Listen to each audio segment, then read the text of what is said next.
জুমার দিন বা রাতে আল্লাহর ৩টি নাম ৭ বার পড়লে টাকা রাখার জায়গা হবে না ঘরে। আমি আল্লাহর কসম করে বলতে পারি, যারা আজকের এই আমলটি করবে আল্লাহ সুবহানাহু ওয়া তাআলা তাকে এত ধন সম্পদ দান করবেন যা সে রাখার জায়গা পাবে না। এটা হাদিস দ্বারা প্রমাণিত রয়েছে। আজকের আমলটি খুবই পরীক্ষিত এবং বহুবার যাচাইকৃত একটি আমল।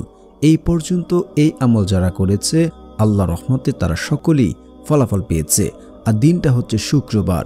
শুক্রবার এমন একটি সময় রয়েছে যে সময় দোয়া করলে আল্লাহ সুবহানাহু ওয়া তাআলা কখনোই কাউকে ফেরত দেন না। আমরা আজকে সেই সময়টি হাদিস দ্বারা জেনে আমলটি করব।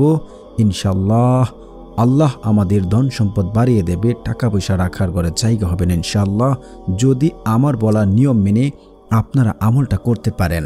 তাই না টেনে সম্পূর্ণ ভিডিও দেখার অনুরোধ রইল। যারা এখনও আমার চ্যানেলটি সাবস্ক্রাইব করেননি প্লিজ সাবস্ক্রাইব করে দেবেন। যারা অন্যকে সহযোগিতা করে আল্লাহ তাদেরকে ভালোবাসেন, তাদেরকে রহম করেন। তাই আমার চ্যানেলটি প্লিজ সাবস্ক্রাইব করে দেবেন। যাদের টাকার প্রয়োজন, যাদের অভাব অনটন রয়েছেন, ঋণে রয়েছেন, যে কোনো কাজের প্রয়োজন, আজকে জুমার দিন এই সময়টাতে দিনে অথবা রাতে যারা এই আমলটি করবে ইনশাআল্লাহ আল্লাহর কসম করে বলতে পারি তাদের ফলাফল পাবেন এবং ফলাফল পাবেন।